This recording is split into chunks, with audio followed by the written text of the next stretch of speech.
The U.S. tech industry is in shambles after a Chinese startup created an AI called Deepseek that completely outclasses the AI created by Silicon Valley. As a result, we are seeing the stock value of NVIDIA completely collapse as the U.S. tech industry is completely exposed. OpenAI and their tech bros promise complete American domination of the AI field if the U.S. government subsidized their industry to the tune of hundreds of billions of dollars, only to be blown out by a Chinese startup who created an AI that only cost $5 million. The tech bros that convinced the United States government and their investors into giving them hundreds of billions of dollars are probably the greatest grifters of all time. And the massive stock drop-off we see from NVIDIA, who provided chips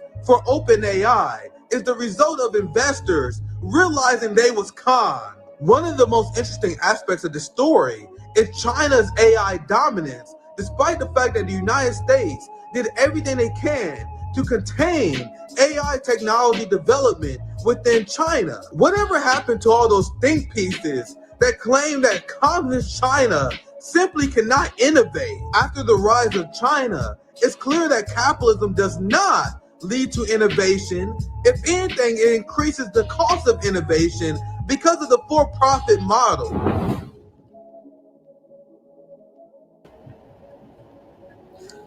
What's poppin'? My friends, my family, we are back once again. Welcome back to RBN. Welcome back to Nick at noon. Nick, a little past noon, depending where you're at. Welcome back to RBN Live.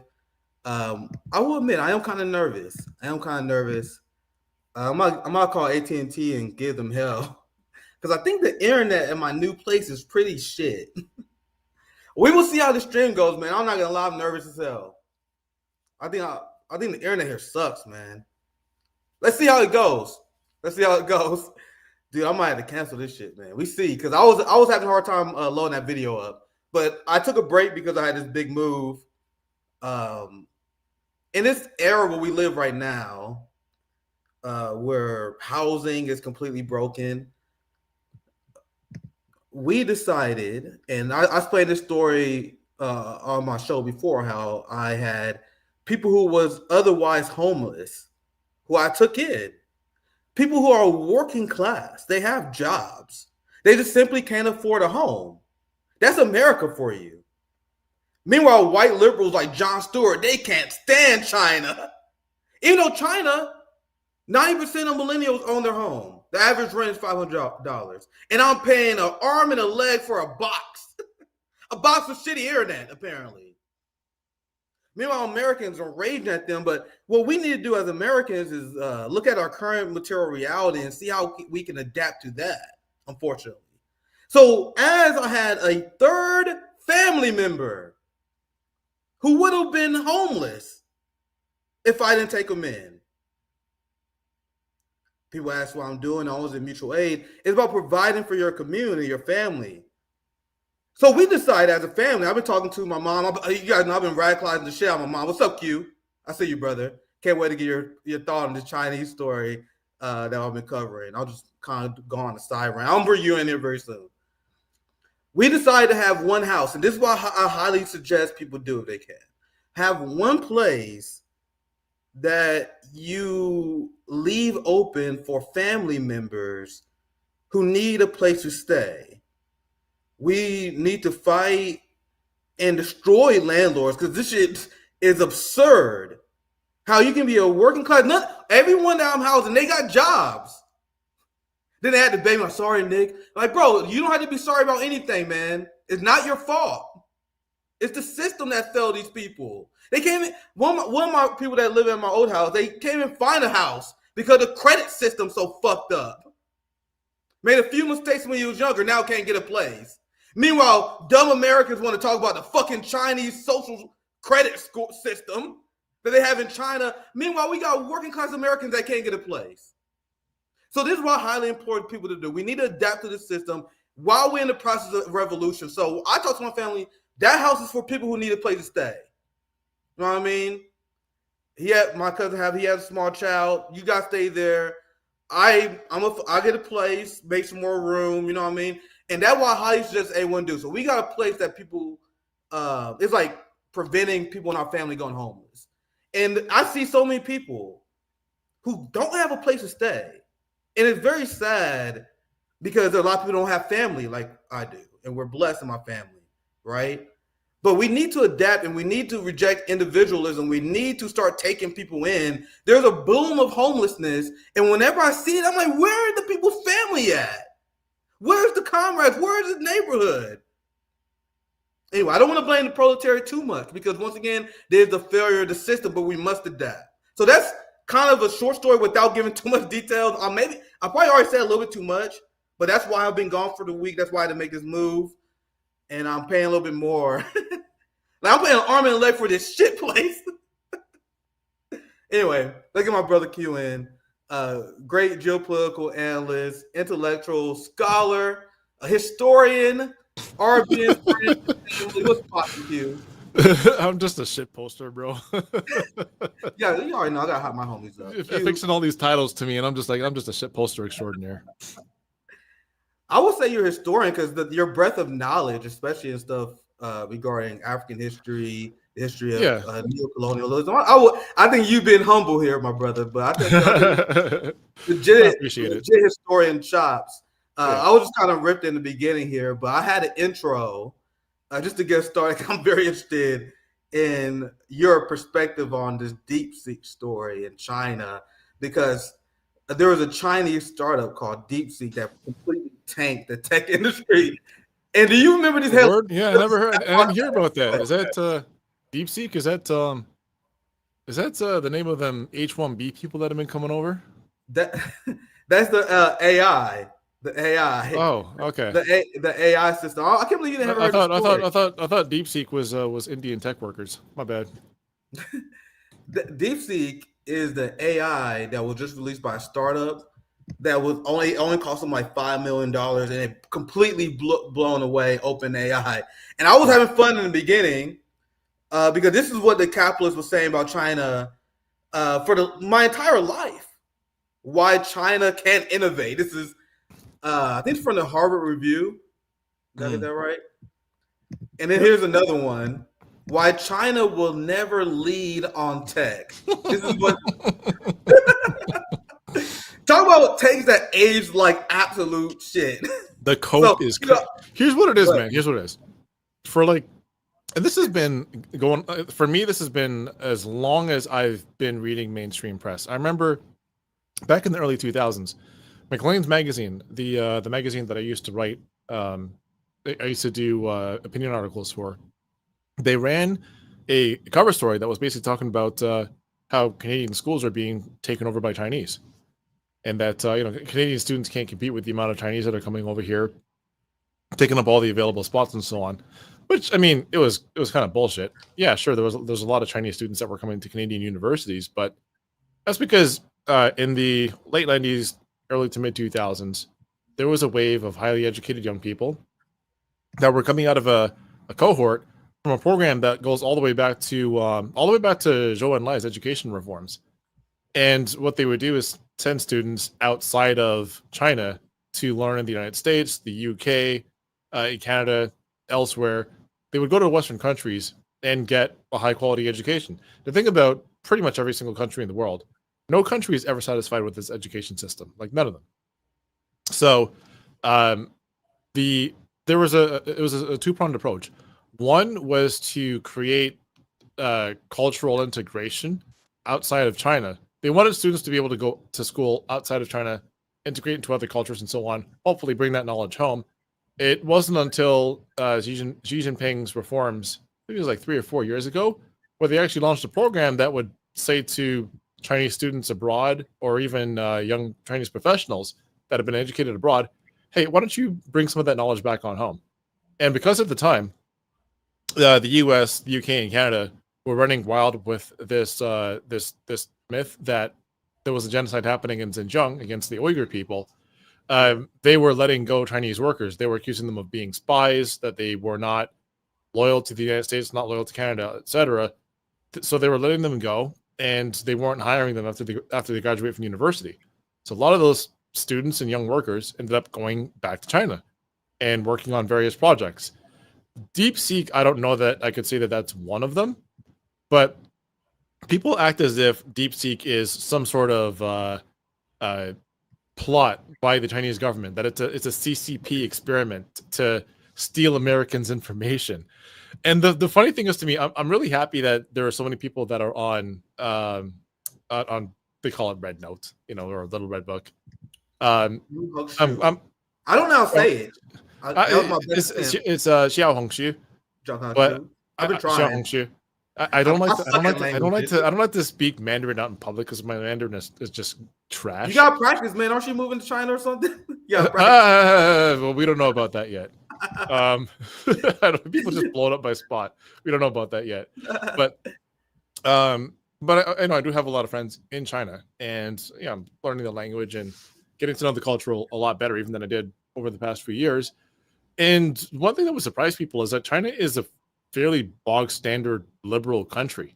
Like, once you get past all the scare headlines and the articles where the columnist shines a flashlight under their chin and tries to convince you that they're rounding up people and putting them in prison for no reason, that they're slaughtering dissidents, that they're executing people who speak out against the CCP. By the way, it's Communist Party of China. CCP is just, I don't know why people call it that, a CPC. But anyway, Deepseek is not a state enterprise. It's a product of, as I said, a fairly bog standard liberal country. Deepseek was a side project. It wasn't even a project in and of itself the way that OpenAI is.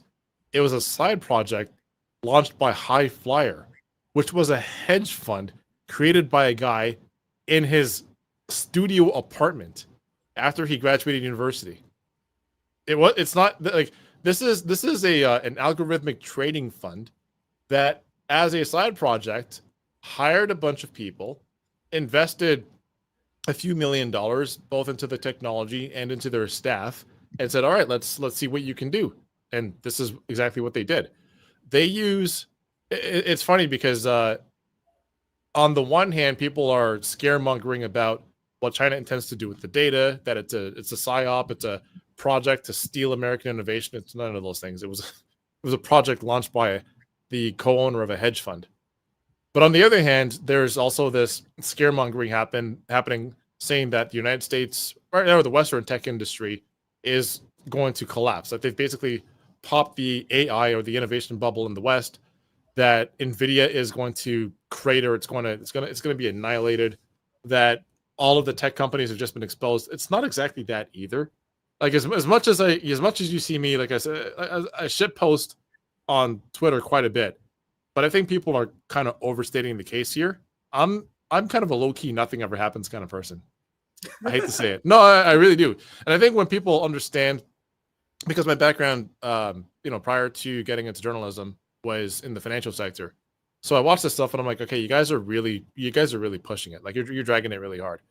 What this did was create something approaching a market correction. We're not actually at a market correction yet, because market correction usually implies 10% or more shaving off the top of the market, or that is like the size of the market has shrunk by 10% or more.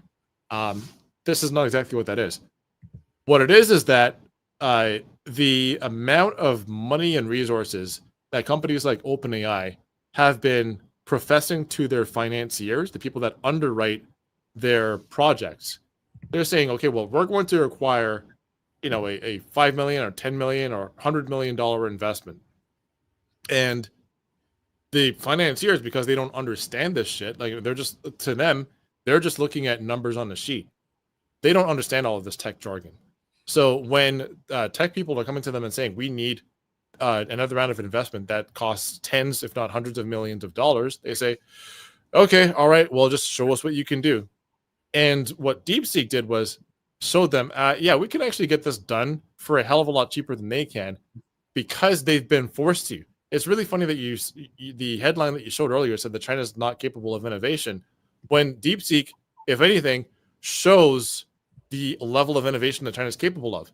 They're not using I believe it's the A100 chips that is the GPUs. Like they're not running their deep learning on consumer NVIDIA chips, like the stuff that you find on somebody's high-end PC. They're not using like 4090, 4070 GPUs. They're using GPUs that cost anywhere between $20,000 and $40,000 a pop. That's why the cost of these deep learning projects is so high, is because of the cost of the GPUs.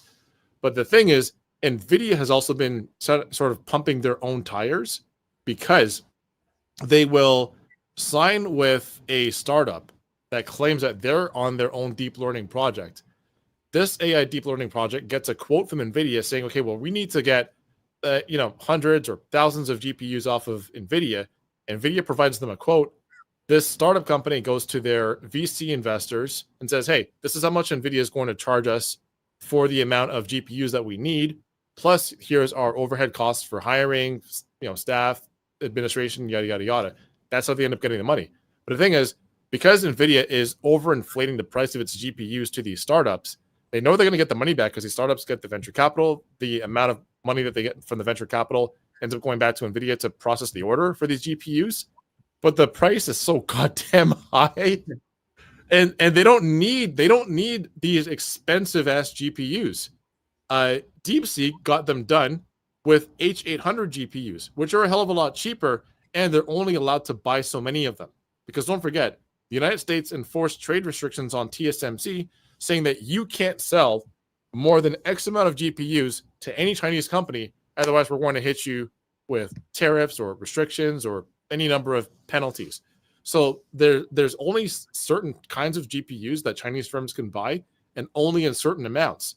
So what they've had to do is innovate. They've been forced to do it. They've been forced to do more with less. So what they were able to do is actually it's pretty genius. Like, I don't know if you read the white paper that Deepseek put out as to how it was that they were able to accomplish these things, like how they're able to accomplish benchmarks that outperform OpenAI. But what they did was a couple of methods of optimization, and I'll try to explain it like as simply as possible. One is that whenever an AI model from OpenAI or Google Gemini or any of these other companies, whenever they've run their models, you ask it questions or you ask it to perform a process, basically like the entire bank of GPUs, like everything is on full throttle to be able to learn or to answer a question according to a prompt. So it's firing on all cylinders at once. What Deepseek did was find a method of optimization where they're only basically engaging certain GPUs for certain functions. So once they've programmed, okay, we're going to answer a mathematics question, or we're going to answer a philosophical question, we're going to answer X, Y, or Z type of question, then certain aspects of that AI model are going to be engaged and certain aspects are going to remain dormant, because we don't need to engage the entire system at once, either to answer a simple question or to learn a new thing. The second thing that they did was the power optimization that they were able to accomplish on these chips was so much better than than OpenAI was able to accomplish on theirs, because they're only engaging certain aspects of the model at once. So you've done two things at the same time. One, you've just made it more energy efficient, and two, you've able to answer the question faster by leaving certain aspects of your model dormant. I'm hoping I'm explaining this in a way that's like not too technical for the audience. Thank God you're here to explain this shit. No, I'm trying to explain it in a way that's not too technical for the audience, but also not like getting too far away from what is actually happening. I'm trying to walk a tightrope here, because I hate when I watch this kind of stuff and people are so overly technical that I still don't know what the fuck they're talking about. But anyway, I think you're doing a good job, man. I think you're doing good. Long story short is that they're able to accomplish a hell of a lot more with a hell of a lot less.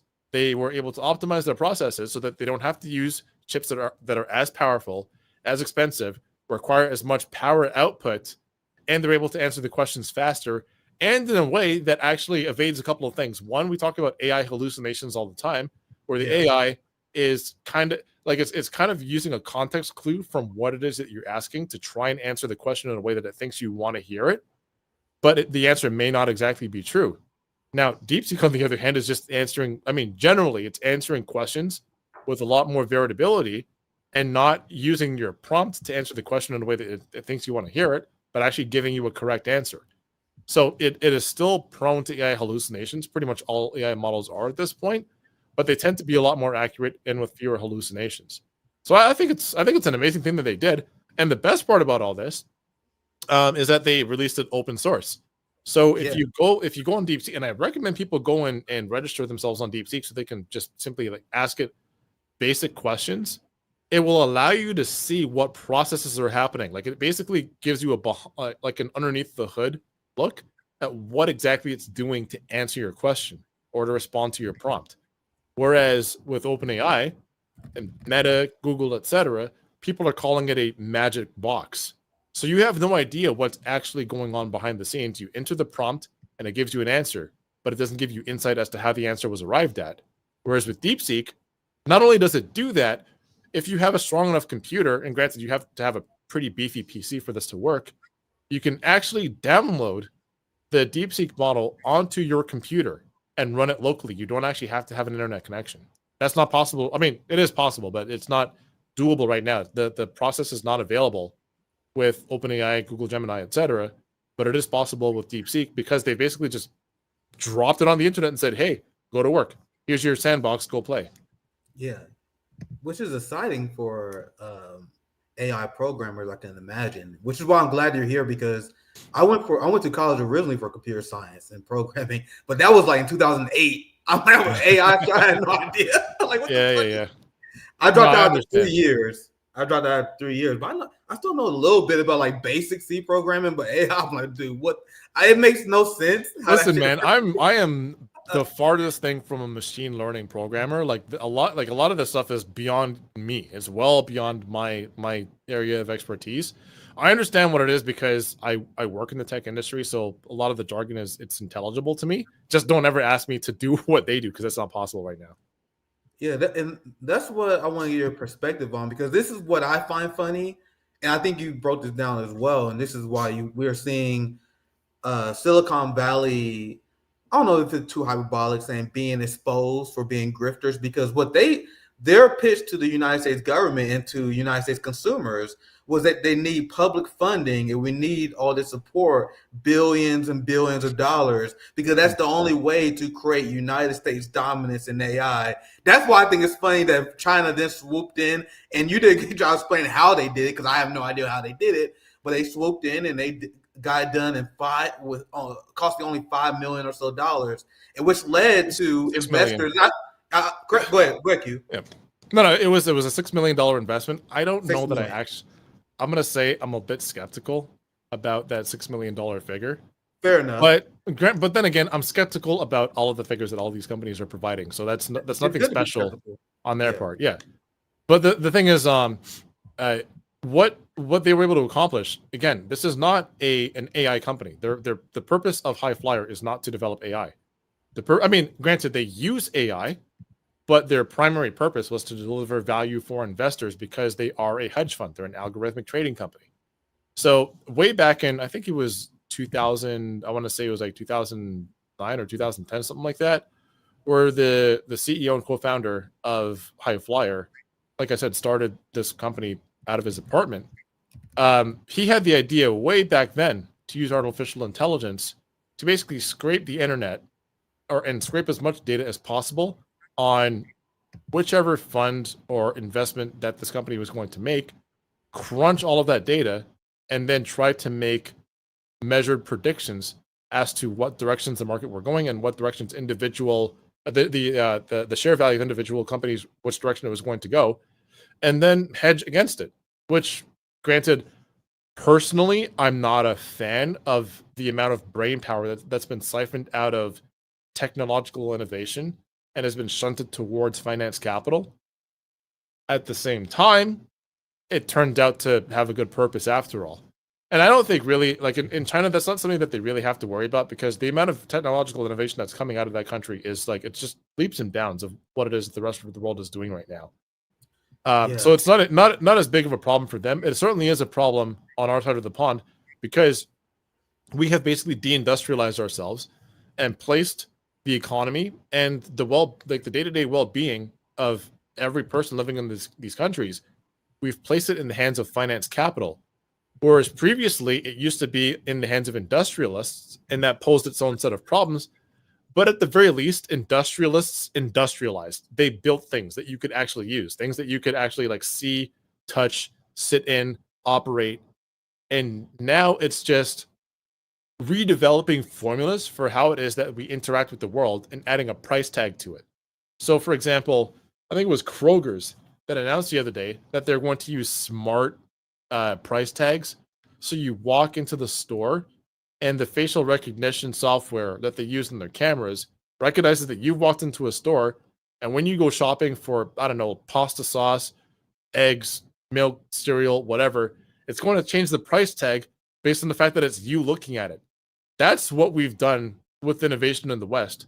What China does is build electric vehicles. I mean, their EV market has just skyrocketed to the point where they've pretty much left us behind. It's not going to be possible for us to catch up in our lifetimes on their EV market at the current trajectory. They're building tokamak reactors, and we're building smart price tags. So you tell me which country is actually capable of innovation. Yeah, meanwhile, China is the country of innovators. You have Gordon Chang, who's still on Fox News. Gordon Chang has been predicting the fall of China for 25 years. Yeah. Correct me if I remember he had like a book or an article or something he wrote about how China's about to collapse, and that was like in 2005. And then every year he's like, "Oh, I promise you guys, this is it for China now. This is it for China now." China, okay, it seems like China's doing okay, but technically they're not going to be able to innovate, and they're going to be stuck here. Then they innovate. Oh, they see, well, this is a Chinese. It's the excuses that they use never cease to amaze me. And I was looking at this a lot. This is Jason Smith. We had him on RBN as well. He's an American journalist reporting out of China. Big shout out to him for posting this. Top 10 countries and regions with the most trademark filings, which I think is a point indicator, right? China dominating the field. And this completely dismantles the Western cope that came from people like Gordon Chang and all these people who are horrified over the rise of China, including people like Jon Stewart. And I'm going to play this clip all the way through. I'm kind of nervous. Yeah, Jon Stewart's been on this bullshit for years now. And this is why I'm not like, I like his no-nonsense approach where it comes to how like the relationship that the American government should have with the American people. I think he's on point where it comes to that. I think where it comes to foreign policy, he should just basically shut the fuck up because he doesn't know what he's talking about. And he's been on this China shit for years and years. I remember back when when COVID-19 had hit the news, and the original story that we were telling ourselves about COVID was that, or they were calling it coronavirus at the time, was that it was picked up by people shopping in wet markets. You know, people who buy basically like bushmeat in Chinese markets. And then it was the Wuhan lab leak theory. And we went back and forth on that for a couple of years now. But it used to be the right wing that blamed China for the lab leak that led to the COVID-19 outbreak.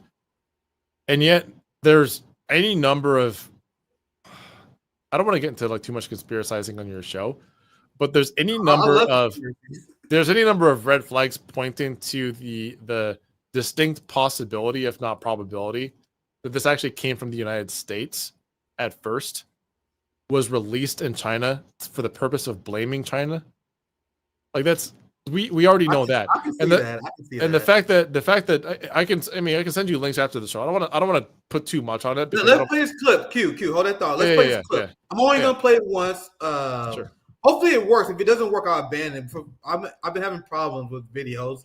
Ever since I moved here, it got me nervous as shit. See, let's try to play it, and then I will get your thoughts on this. I saw this, and I had a tweet that's going viral while I break this down. Where why these like liberal white dudes, they hate China, like, and I give grace to a lot of the misled Gen Z shit libs who listen to Hassan Piker and Vosh, because I went through the same thing because I was a teenage shit lib, and I used to listen to Jon Stewart. But now that I'm older, it's like absurd. Hold on, what do you have against Hassan Piker? Why is everyone beating on the guy? I always have a grudge on Hassan Piker because he bashed us for having a General Strike Summit and then he stole our idea. Oh, that. So he's one of those people that always sneak dissed us. Which to me, that I don't trust him, especially since he voted for Biden in 2020. Because he said something like, "Oh my God, I don't know if I can vote for Biden again." And then he still like play around and play footsie with Democrats. He supposed to be some sort of socialist, and you still playing footsie with Democrats. I find that completely unacceptable. But that's my point of view on him. So my point I was making is I forgive Gen Zers who watch Vosh and Hassan Piker because I used to watch people like Jon Stewart, and Jon Stewart is a very intelligent propagandist because this whole thing he did about China is outright disgusting. I'll play it once because I don't know how the video gonna go, and then I'll get your take on this. I'll have a lot of sound. What the I was promised a new era of American prosperity and greatness. What happened? A powerful new Chinese AI tool called Deepseek is threatening the U.S. dominance of this emerging technology. Deepseek is on par with what OpenAI and Google have made, even though those companies are sinking billions of dollars, tons of years, and lots of development into this space. Deepseek did it for cheaper in a matter of months. Hey. Who would have expected the Chinese to do it cheaper? I can't believe it. It's as though when you don't have labor laws or rights. They don't have labor laws and they don't have rights. They don't have labor laws or rights. Wrong, guys. And it's not me. By the way, Sam Hyde was saying the exact same shit like 2 or 3 weeks ago. So, if Jon Stewart and Sam Hyde are on the same page, then something's messed up. This is the liberal derangement around China. China has healthcare, John. China have paid maternity leave. We don't have paid maternity leave in this country, sir. They have paid time off. There is some kind of labor strike happening in China like every 2 or 3 weeks. You know why? Interesting. Because when you in your life, have you worked with Chinese people? Like, have you had to work with I don't know if you're like what your we don't have a lot of East Asians. We have a lot of Indians in Kansas City, but we don't have a lot of East Asians here. In my career background, I've had to work with a lot of Chinese people. That is like companies that had offices in Hong Kong or in mainland China. And I will tell you, like, if you are not straightforward with them about what exactly is being promised and what is to be delivered, they're not happy about it. Now, extrapolate that to your average factory worker or farmer. Do you know what it's like to try and shortchange a Chinese worker? You're not gonna have a good time. They will fuck you up. I'm not talking about like they're not gonna engage in some sort of a peaceful strike outside of your factory. I'm talking like they will kidnap your boss and hold him for ransom. Yeah, Q. I've been on what they want. I don't care. Q. I was on Red Note. Only some call it Red Note because I don't want to mispronounce it. But I was on Red Note, and they were essentially asking questions like, it translates literally to you guys are sharing these stories with us. Why don't you just? You guys got guns, and you guys are complaining about it. Why don't you guys just overthrow them? They are so confused on Red Note. Where I'm like a moderate. I'm like a normie moderate. They are so confused on Red Note. They're like, why don't you guys just fucking overthrow these people? We don't get it. If you watch Chinese news, and I watch CGTN, which is a fairly respectable network, so you're not going to see like the nitty gritty of what's happening in China day to day. But like, if you watch Chinese news, there will be a labor strike like every 3 or 4 weeks, because when companies try to shrift workers, whether it's like too many hours or not the pay that they were promised, not the benefits that they were promised, so on and so on, not getting pay raises commensurate with the rise in the cost of living, they'll riot. And like I said, like these people don't just picket, they will kidnap somebody and hold them for ransom until they get what they want. And that's why when you go on Xiaohongshu, if you go on there and you scroll through the timeline, or even if you type in Luigi, You'll find it. Oh, yeah. You'll find all kinds of Luigi Mangione Bro, memes. they have Luigi animations and Because shit, you're bro. like- It's crazy. You seen this? I seen this Luigi Batman comic where it was like an animated, like high quality shit of Luigi teaming up with Batman, bro. I can't believe how base the average Chinese person is. That's what they believe in. I've talked to people on Red Note. Listen to me. I don't like calling it that. It's called Little Red Book. That's what it translates to. So I talked to people on there, and they can't for the life of them, they cannot believe that people over here pay money to healthcare companies, and then the healthcare companies say, "Yeah, we're not going to pay for that." It doesn't compute. They're like, "What are you talking about? They can do that?" Because if that happened over there, they would. Every healthcare CEO should be afraid for their lives, as far as they're concerned. At least that's the impression that I've gotten from talking to people. So yeah, when it comes to the way that Jon Stewart and blog standard liberals tend to look at China, they are like this. Where it comes to the right wing and the far right, they think that China is stuck in the 19th century. They think that their innovation is done by like child factory workers who are cutting like peat clay and shoving it into furnaces to power these factories. They think everything is like coal fired. They think that they've barely discovered the internal combustion engine and that China doesn't actually invent anything. They steal everything. And unfortunately, you have to look at our own track record here. OpenAI and Meta and Google have spent billions of dollars on models that scrape the entire internet, whether it's intellectual property from artists, writers, creators, etc. They have scraped the whole internet. They take whatever they want, and then they built their AI model on replicating people's hard work. So you want to talk about not innovating, but stealing? That's exactly what these companies have done. Every accusation, a confession. Yep. It got to the point where I don't know if you ever use Library Genesis, LibGen. Library Genesis. If you're looking for like a book because it's been assigned to you in your undergraduate or grad school syllabus, and you can't afford to buy the book, people just generally go to Library Genesis and download it. Now, granted, it's stuff that's not in the public domain. They are copyrighted works, so you're not supposed to pirate it. But fuck it, if you've seen the cost of academic texts, nobody's buying that shit. So these companies went and scraped that entire library. Like it was part of their protocol to scour through Library Genesis or LibGen and download whatever they can find. It got to the point where LibGen was down for about a month. It's back up now. People were afraid that it had been taken down permanently. And the reason that it was down was because it was under so much strain from these companies running their LLMs off of LibGen. So they steal this shit. They charge people to use their AI on proprietary information that they themselves stole. And then they go back and start crying, saying China stole from us. They stole all that information from us. That's not fair. How can they do that? Please give us money so we can compete.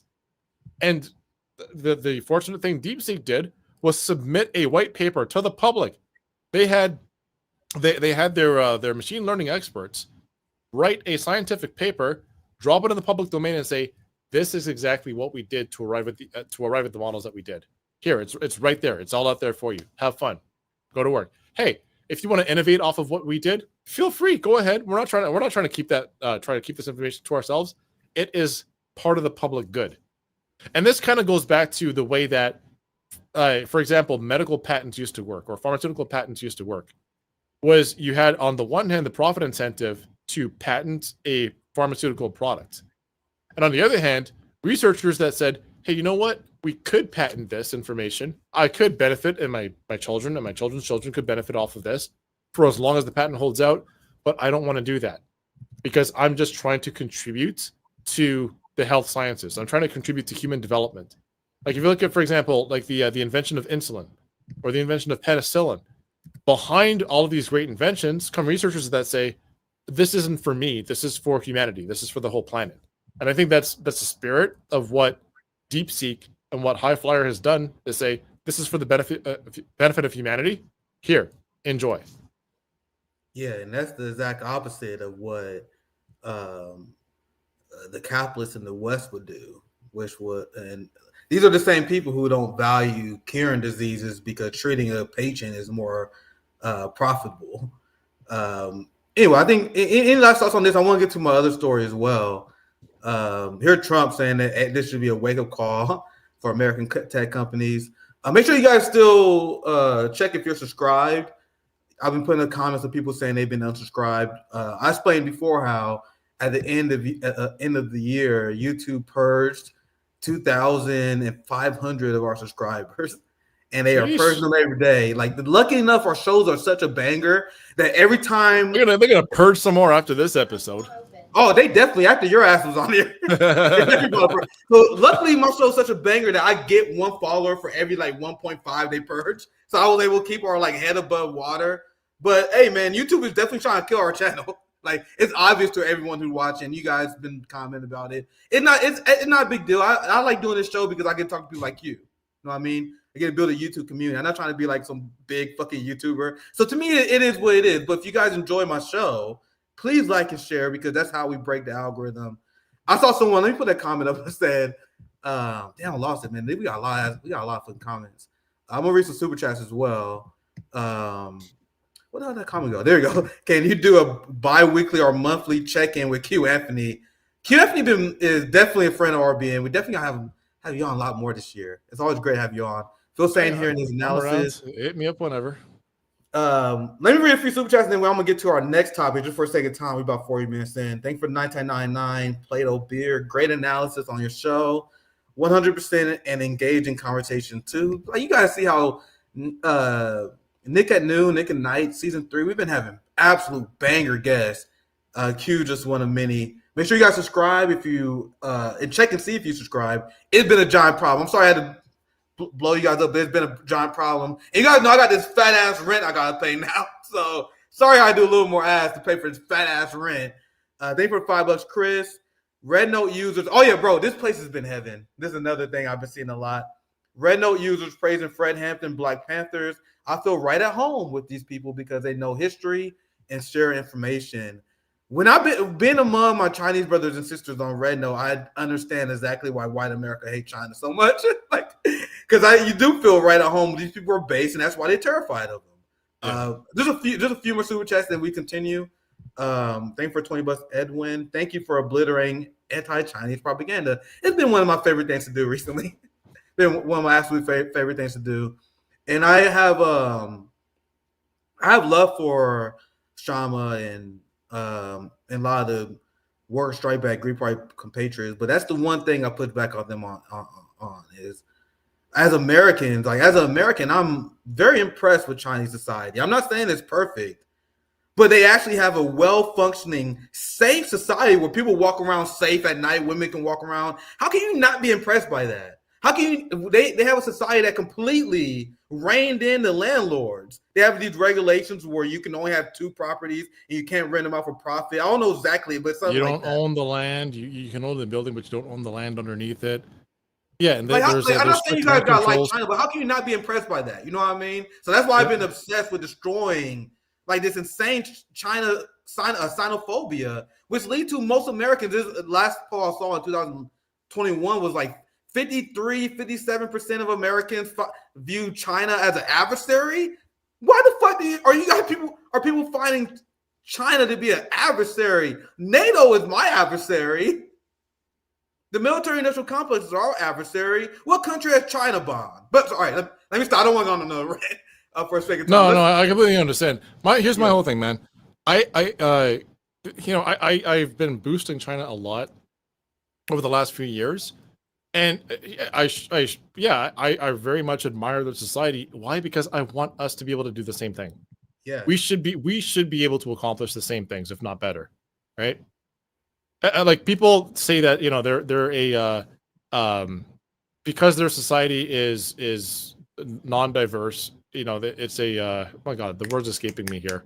But because they have such a uniform society and it's very culturally and ethnically uniform. They're able to do these things, whereas here we have a very diverse society, and there's going to be cultural frictions. To which I say, I mean, that's bullshit.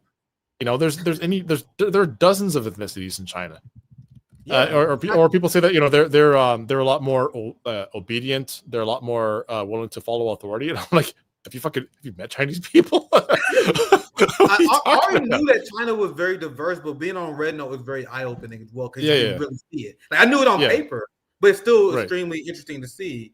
And liberals, they have this view that China is this completely crazy dystopian police state, even though we have more people in prison in our country. And I have some liberals that actually replied to me now that I think about it, like a few days ago. They were like, don't you know in China they have zero immigration? Like, motherfucker, they got 1.4 billion people. Like, why would you use that as the? Now, here's the thing: it is very difficult to immigrate to China. So they got 1.4 billion people. To me, that makes sense. You won't become a citizen there. You'll be a permanent resident at best, and even getting permanent residency is very difficult. But as you said, 1.5 billion people, it is going to be very difficult to immigrate. But here's another thing, and this is something that people don't like for me to say, but I'm going to say it anyway.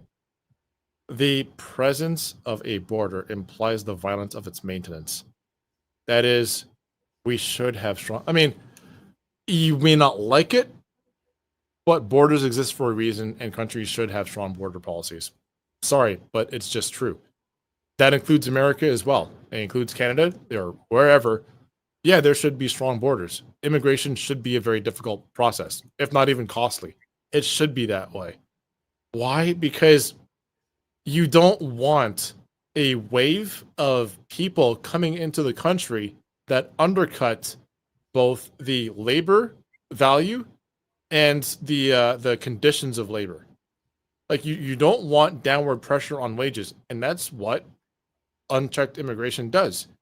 You don't want people that are willing to work under worse conditions and for less. You want to maintain a balance between the ability of companies to innovate, as you say, but also maintain workers' rights. When you continuously flood the country with waves upon waves of immigrants, we can talk about it till we're blue in the face about the compassion necessary for countries that have been destroyed by imperialist violence elsewhere. That is entirely true. But at the same time, you do also have a responsibility to the people that live inside of your own country. So when people say, like, China's very difficult to immigrate into, I'm like, yeah, so it's supposed to be like that everywhere. I'm sorry that you don't enjoy that, but we're like, the final stage of communism is when the world becomes border free, but we're not anywhere near that yet. So for the time being, I'm sorry, but we just got to suck it up and deal with the fact that borders are necessary. Yeah, I don't like the neoliberal solution to immigration, which is proven to be a failure. Where they that's what they absolutely love. Yeah, for sure. I understand what you're saying, but I'm saying from my perspective, I dislike the neoliberal police state solution, which is trying to solve a problem created by sanctions, right? And created by the exploitation and destruction of the global proletariat. I think we should strive to uplift the global working class, and I think just having this. I'm trying to find the best term to say, but I think for the lack of a better term, I'll say the neoliberal solution to immigration, where they sanction, they destroy, they overthrow countries, and then they kick them out. And then they all fuck. No. The neoliberal solution is not that. No. But I'm just saying in general. But I would love to go ahead. Yeah. No, the neoliberal solution is to destroy these countries, and then to have the workers come into the imperial core, and then undercut the labor of the workers existing inside the imperial core. Like libertarians and far right people, like organizations like the Heritage Group, the Koch brothers Foundation, the Adelsons, that's what they want. They want they want complete open border policy. They want free trade. They want the free movement of capital and the free movement of labor, because they benefit from that. So I get what you're saying. It is a reactionary solution. I think is probably the better way to put it. It is a reactionary and very ethnocentric solution, also a xenophobic solution. But to my mind, I think that's not the issue to attack, or necessarily the one to stake our lives on. The issue to stake your life on is the dignity of the worker. That is to raise the condition of the worker, whether it's inside of your country and whether it's inside of internationally. To raise the dignity of the worker in a way solves this problem. Because if you end imperialist intervention and interference and coups and overthrows elsewhere, you then are able to maintain the conditions in your own country, because you're not creating the need for workers to flee their countries and come into yours. Yeah, absolutely. People need to understand that the topic of immigration is way more nuanced than a lot of people make it. Let's move on to our next topic just for the sake of time. Always great to have you on, Q. Always very thought-provoking conversations. I will see if I can get this video to work. If I can, I may do the statement of the day because I don't know why my internet's struggling to do these videos while I'm streaming, which I discovered literally like 30 seconds before I went live. So hopefully this works. But I wanted to cover this because I saw this oh, goddamn, I probably just fucked it up even more. Oh, Jesus Christ. I had it buffered. And hopefully I can get this to work. Oh, yeah, RFK. Boy. Shit. I'm trying to stop for time, but I saw this RFK hearing, and it was funny because I was wanting to see how like the Democrats was going to like attack RFK. I was watching, I'm a nerd guy. I was watching for that. Then I came across this. I saw Bernie Sanders live, and then as soon as I saw this moment, I hit my boy Greg up from Hotspot. I was like, "Hey, bro, you gotta find this clip for me because it shows exactly the kind of scumbag the United States to join every other major Bernie Sanders and country AOC is." Which I'm very glad that it's commonly known how shitty they are, but I can never emphasize it enough because they still have some clout among like the Hassan Piker leftists. You know what I mean? Like Hassan Piker had Bernie Sanders on and gave him a tongue bath. You know what I mean? Like you guys saw what happened when Ro Khanna came on my show. Nigga, you got to answer for funding Nazis in Ukraine. You got to answer for... No, Hassan was like, oh my God. Pretty much stroking him. Like, that's why I don't like the guy. But Bernie Sanders still had clout among people in the left.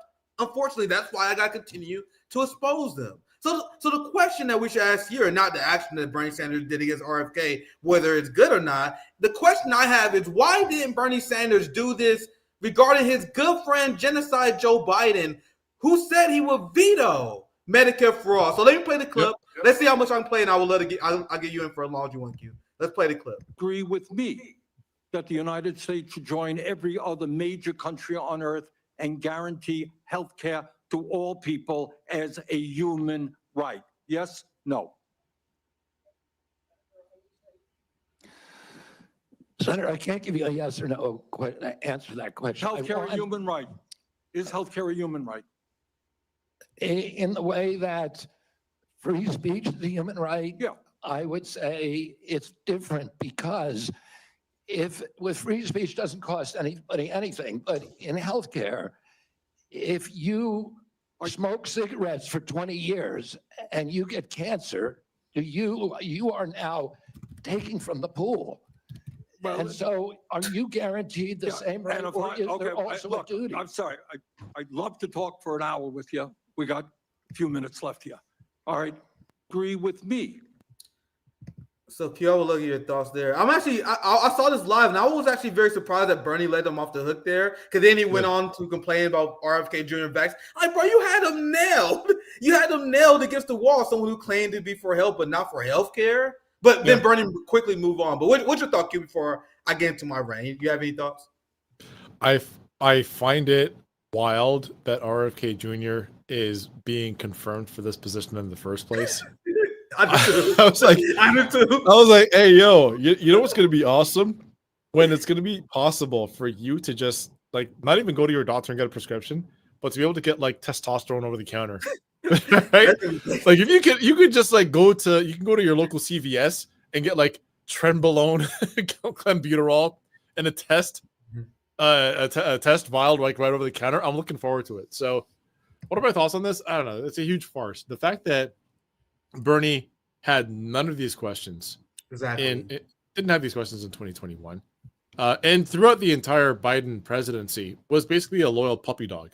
They shelved all of these concerns.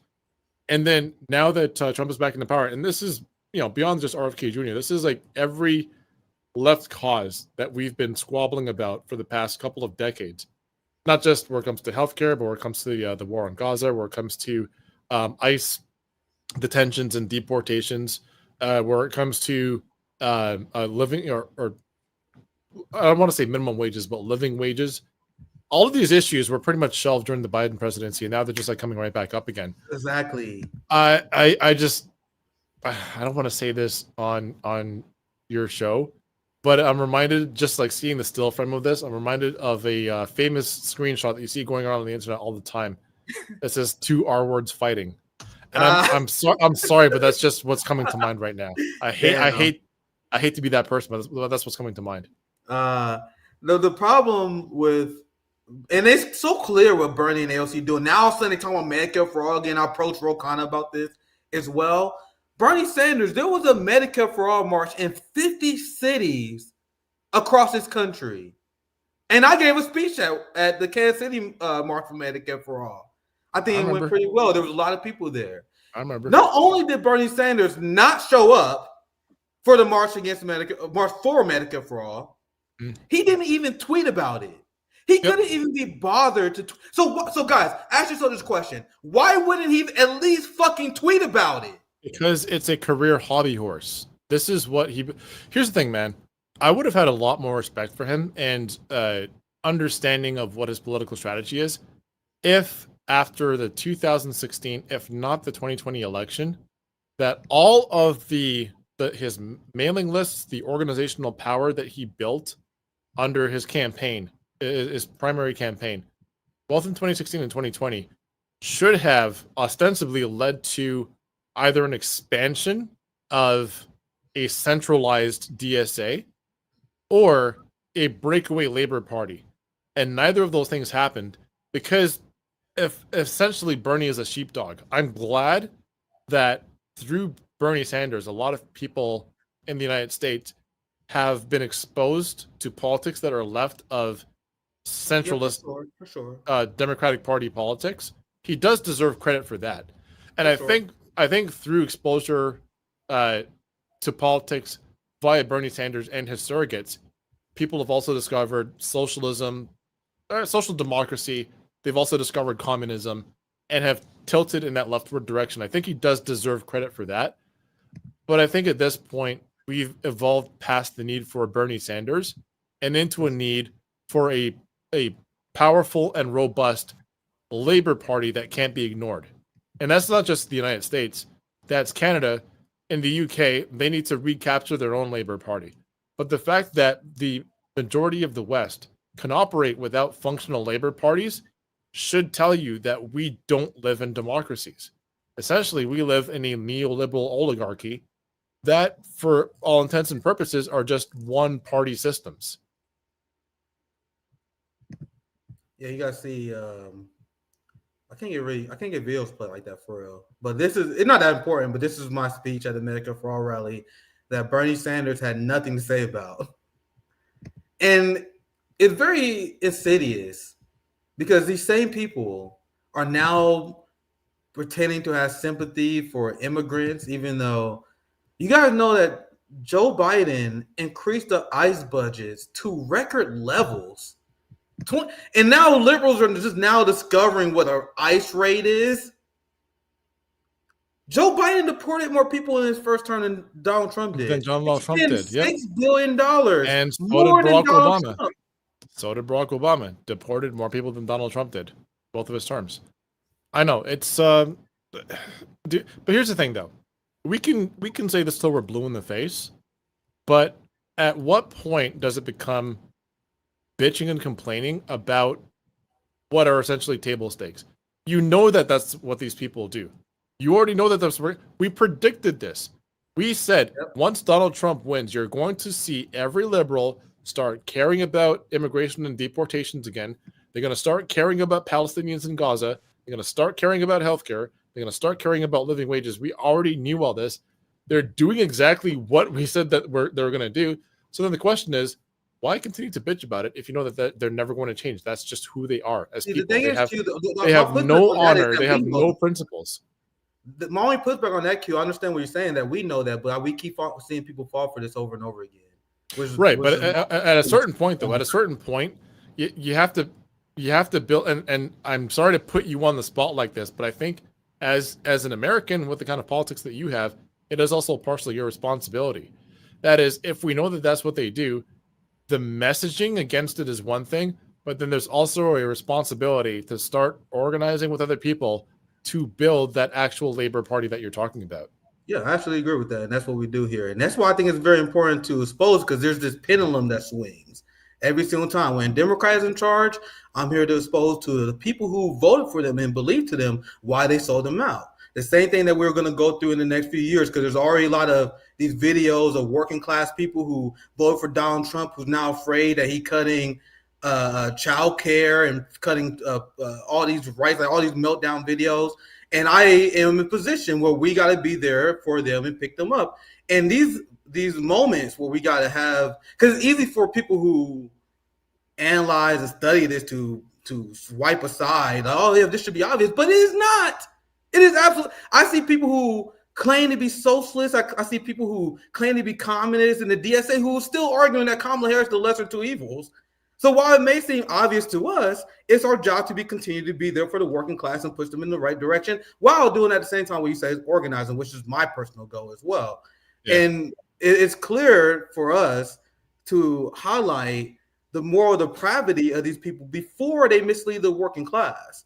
Because now you're going to see over the next few years, CNN and all these people now pretending to care about Palestinians. And now I want your thoughts in this next segment about Donald Trump and his, he recently said we got to clear out Gaza now. I would love your thoughts on the incoming Trump administration. But here's CNN. I don't know if you saw also, not just the we got to clear out Gaza, but he unintentionally might have given away the actual death toll. Yeah, I saw that. Yeah. He said we have to move around 1.5 million Palestinians. And correct me if I'm wrong, there's around 2.3. Yeah. I've heard between 2.1 to 2.3. I would assume that it's actually somewhere closer to 2.1. But yeah, that's still a hell of a lot of people. Yeah. And this is what we're going to hear from. And this is why our brother Glenn Ford said the Democratic Party is the most effective evil, because my position is that both parties serve the same empire, the same imperial genocidal machine. But at least when the Republican is in charge, the liberals at least talk about what's going on, and they pretend that they just now come. They're like, oh my God, don't you know we live in an oligarchy? Anyway, let's play this clip. I want to look at your thoughts, because here's CNN, and in this clip they even use the term Nakba, which I've never heard CNN ever use before when they're comparing Trump's policies to the Nakba. But let's watch this. And we just clean out that whole thing. It's over the centuries, it's many, many conflicts that side. And I don't know, it's something has to happen, but it's literally a demolition site right now. Almost everything's demolished. Jordan's foreign minister coming out today and saying it would not support relocating Palestinians from Gaza. We're also seeing dramatic video of thousands of people trying to return to northern Gaza. Right now, Israel is holding up the return because of a dispute with Hamas over the return of a civilian Israeli hostage. Joining us right now is Arwa Damon. She is the president of International Network for Aid, Relief, and Assistance. She is also a former senior CNN international correspondent. Arwa, great to see you. All right, so first off, your thoughts on the president saying he thought more than 1 million people would be moved out of Gaza with this operation. I mean, one really needs to understand just how terrifying this is for Palestinians to hear. I was chatting shortly there afterwards with a friend of mine, and she was saying, you need to recognize that the only thing that people, especially in Gaza, have to hold on to right now is the land. The only sort of win they have, although you can't really call it a win, is that they still kept the land. And this is why you see those crowds just waiting to be able to move from the south to the north, because if they're going home, even if home is rubble, at least they are still holding on to that. And what this statement by President Trump has done is just send ripples of fear that history is repeating itself. Many people say that they are terrified that they are going to go through what their grandparents and great-grandparents went through back in 1948, the Nakba, the Great. You guys know that I watch way too much corporate media now because of what I do. It's a problem. I have never, throughout the last year and a half, under Biden genocide, I have never seen anybody in any mainstream news station use the word Nakba to describe what happened in 1948. I've never seen that happen. And now that Trump is in office, all of a sudden, the historians on Gaza and Palestine. Hell, I've never seen them even show displaced Palestinians like this. You know, I've never seen these images before. I mean, here's the thing, though. While I understand the cynical reasons behind it, at the same time, I'm like, okay, that's probably still a good thing. You know what I mean? Yeah, I agree, Q. And this is why. This is the point I was making earlier, right? Like, if you had to flip a coin and if you had to choose, and I would never vote for any party, isn't this an example of what Glenn Ford said? That it's better when a Republican's in charge because at least the liberals will give a shit. They'll actually act like they care. I know. And I know I'm getting very close to advocating lesser two evilism, and I'm trying not to. But like, don't you guys see what Glenn Ford was saying here? And this is why the idea of voting for Kamala Harris and many Democrats, like progressives, claim is absurd because it's the exact opposite. If Trump was president in the last term, you would have liberals in the streets vomiting, tears strolling down their eyes, having panic attacks over what Trump is doing. Meanwhile, those are the same people who was laughing at Palestinians and kicking them off the stage at the DNC. Do you guys see the difference? That's the point I want to make. But Q, I'll give you last. Could you imagine the 18-year-olds guy? Remember that guy from the DNC or the Kamala Harris rally? Yeah, remember that guy with his Michigan J Frog hat, yelling about 18 years. Could you imagine that dude doing that for Donald Trump in your life? No. It's here's the thing. I completely understand what the motivations are here. They need to act like they care because it's not just a matter of like looking more compassionate in the age of right-wing reactionary politics. It's also because they're protecting their jobs. It gives them something to talk about. It lets them look more empathetic. It lets them create this illusion of liberal largesse for the average viewer that people want to listen to and learn from them as if these are people that actually have any morals or principles whatsoever. So frankly, I'm on the one hand, I'm like, yeah, that kind of makes me sick.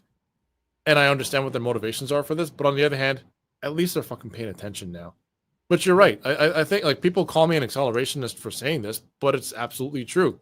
The only way to make a liberal care about something is to let a right-winger in power exercise cruelty. That's the only way that you get them to pay attention to this shit. Unfortunately, but it's true. Otherwise, they'll argue with you and tell you why it's wrong. And I would even say that because the holdouts, like the dead enders who are still mad about Kamala Harris not winning, still mad about the way that Joe Biden was treated, I think they're starting to look a little bit crazy to the average person, right? When now there's ice raids that are being conducted in Michigan, apparently from what I understand, even people in like Dearborn are getting snatched up. And I've seen people on social media be like, well, that's what you get. Yeah. That's what you wanted, wasn't it? You voted for Trump. That's what you wanted. And it's like, the average person watching you act like that thinks, I don't want anything to do with this kind of person. So in a way, it's win, lose, win.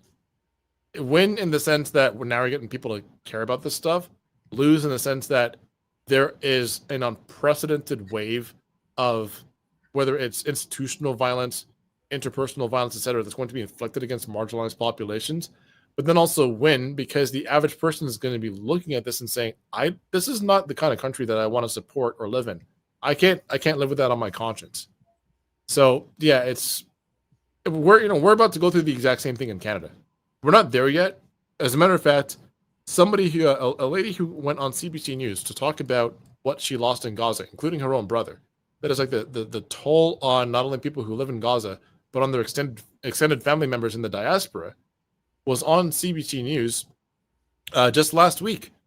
And when she used the word genocide, the anchor, Natasha Fatah, whose father, Tariq Fatah, was one of the most vile Islamophobes working in Canadian media, like in the entire country, corrected her and basically told her that they can't use the word genocide on CBC. And we don't use the word genocide, and here's why. And it's just like, we're not there yet because we still have a liberal in power. We still have Justin Trudeau in power. When, and it's going to be a when, not an if, when Pierre Poilievre and the Conservatives take the next election in Canada, then you're going to see the exact same about face from liberals who basically would argue that if you spoke against the genocide that's happening, at any time in the last 18 months, if you spoke up against it, you should lose your job. You should lose your livelihood. You should be outed as an anti-Semite.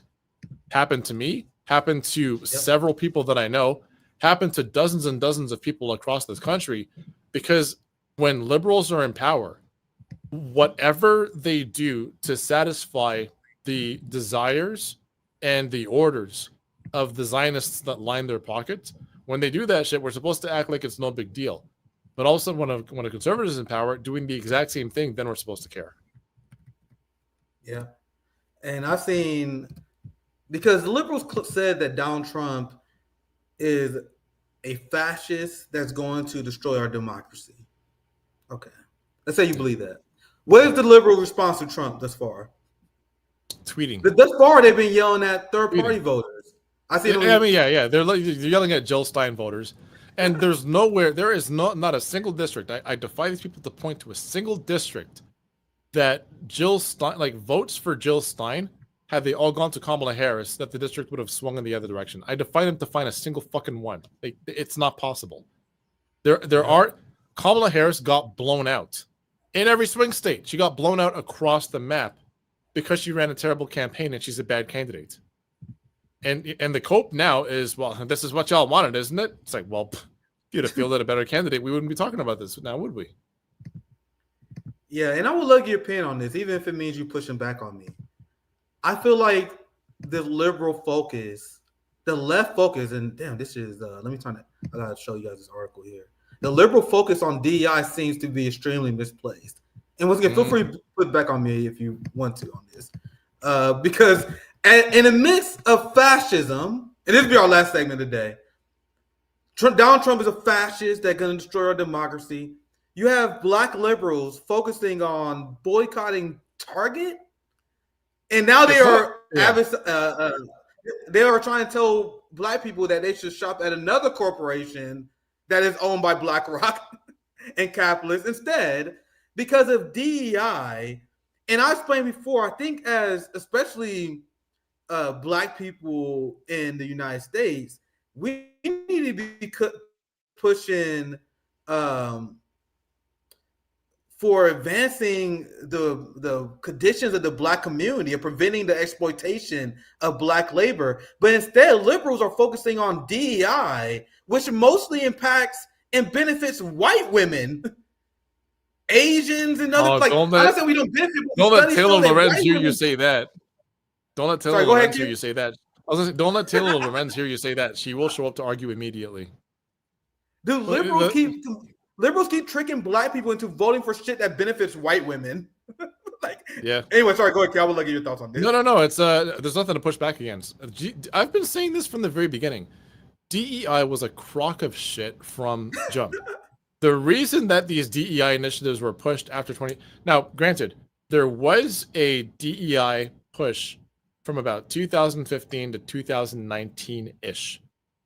And then it was beginning to fade out. Like, companies were reducing budgets for DEI. Chief diversity officers were being let go. And that was after... there was a couple of big things that happened. One was when Google laid off an employee named Timnit Gebru. She's a lady of East African descent that had basically gone public about Google's hypocrisy with regards to how they presented themselves in public, being a company that values diversity, and then how they treat black employees in private. Then there was a letter from a guy named James Damore, who was also a Google employee, basically arguing against these diversity initiatives because it, in his opinion, gave jobs to people who didn't deserve it, diverted resources from the company towards dead ends, and discriminated against white people. Now, after that, there was a small backlash to DEI that was causing companies to begin reducing their budgets for DEI-related projects. But then they ended up surging back in 2020 because of the protests for Black Lives that were taking place across the summer and fall. And every company, in order to maintain its PR, all of a sudden started caring about black people all over again. So Google, Amazon, Meta, Netflix, etc., all these companies that were winding down these initiatives end up exploding with them. You turn on Netflix, and then all of a sudden you see a category for Black voices. You go on Amazon, and you see a big banner that says Black Lives Matter. All this stuff came back as a massive PR exercise. And when people ended up getting sick of it, they go away again. I don't think that there's any reason. I don't think there's actually a reason to boycott Target because they're getting rid of their DEI initiatives. Because, like I said, it was bullshit in the first place. But hey, if that's what people want to do, then full-throated support for it. If that's how people want to react to it, then absolutely. Yeah. The big problem that I have now is taking the money that you were going to spend at Target and going marching into fucking Costco. Yeah, that's what I was thinking of. Like it was Pettis Bridge. Okay, marching into Al Sharpton, marching a bunch of black people into Costco. You know, like it was fucking Selma. Dude, this is how I knew the DEI shit was bullshit. I was so blown away watching that shit. I'm like, oh my God, we're so cooked as a people. We're so cooked. This is when I knew it was bullshit, when Al Sharpton was dropping videos. Yeah. Saying shit like the DEI is the civil rights issue of our time. It was moments like these. I'm like, all right, dude, this DEI shit is would bullshit. be a very good time it would be a very good time for black businesses, whether it's business owners, employees, etc. I don't want to sound too much like Dr. Umar here, but I think that there is some value in aligning our funds and resources towards building within our own communities. I think there's tremendous value in that. That's essentially what the that's what the entire organizing ethos was for Marcus Garvey. Absolutely. And I think that's what pretty much all like black nationalism, as we understand it, sprung from Garveyist Pan-Africanism. I think it's time that we give that a second look. I don't think the answer to this is marching into Costco with our suits on, ready to spend money and convince these white people in their boardrooms that we are worth hiring. I think it's so cucked. It is so fucking cucked. I agree. I don't know any other way to describe it. It's like marching with your wallets out and being like, please like us. We're willing to spend money here. Please do something for us.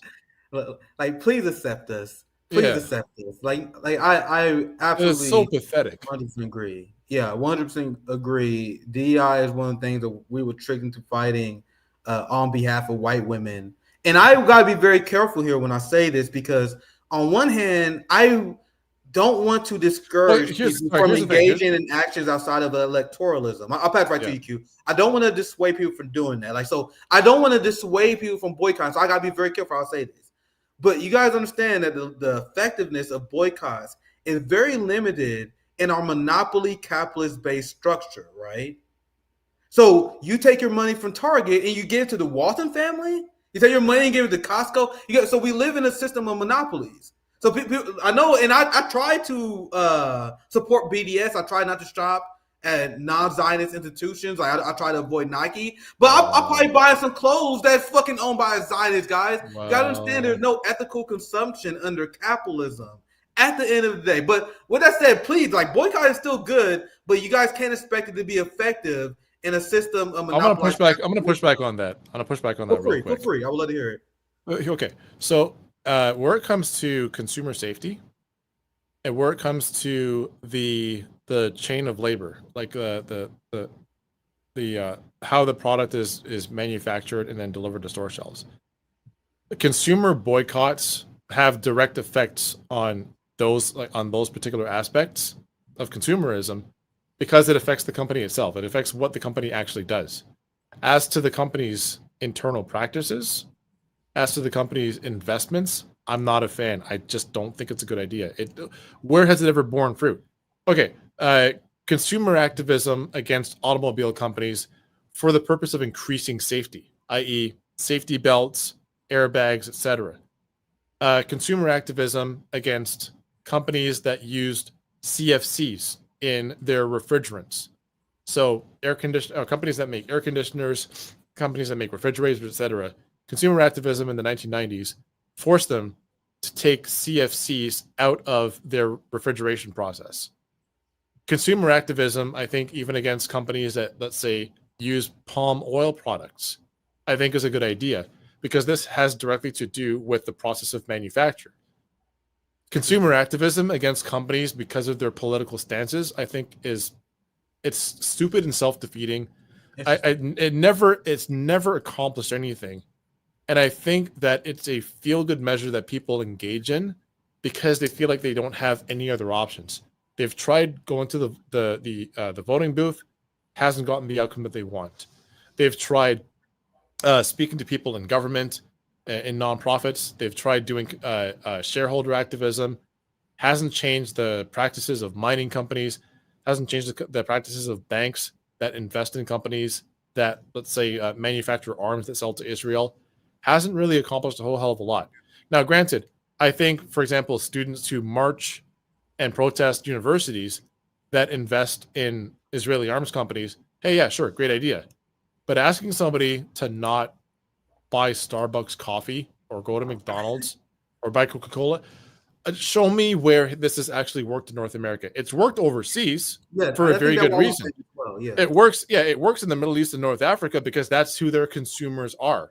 People that are directly affected by this. The majority of the population are either slightly indirectly, like 1 or 2 degrees removed, or directly affected by this. Over here in North America, and for the most part in the West, the majority of people are not going to be affected by this day to day. So we have to find other measures besides consumer activism. I think at a certain point, it just becomes yelling at people because you've frustrated your other options and you just need someone to yell at. So I think where it comes to just refocusing it on Target and their DEI measures, I'm not convinced that boycotting Target is going to get them to reintroduce their DEI measures. I think they see the writing on the wall as far as the Trump administration is concerned, and the general mood of the electorate. They're just kind of sick of this woke shit. I think that the answer to that is not to go spend your money at another, Fortune 500 company. The answer is probably to start investing in Black business, local business. That's the consumer activism that I think would bear fruit. Taking it to another company and boycotting Target, I'm sorry, but you've got your thumb up your ass. Yeah, I agree with everything you said. These chats are always fun, Q. Anything you want to shout out? Any last thoughts you have before we wrap up here? No, nothing to shout out for the time being, but I will always shout out Nick inviting me to come on more than once every fiscal quarter. How about that? Yeah, we definitely got to do this more often. Make sure you guys follow Noble Q Ali. That's his X handle as well. So thank you guys for watching. I've been back. I'm trying to get everything together. Dude, I might have to call AT&T and cuss out this internet because this thing been shaking this whole screen. They said it's supposed to be good, but anyway, let me do that. So I feel the streams. I'm going to announce at a later date. We're still working. I'm trying to get everything together. Make sure you check and see if you're still subscribed to the channel. Like that, they've been purging subscribers and followers. The Zionists are big mad at the channel. So make sure you do that. Make sure you subscribe if you enjoy the stream. Support us on Patreon. I would definitely need the extra rent money. So if you enjoy the channel, support us. That's the best way to help us keep going. Thank you guys for watching. Have a good rest of your day. Peace out, y'all.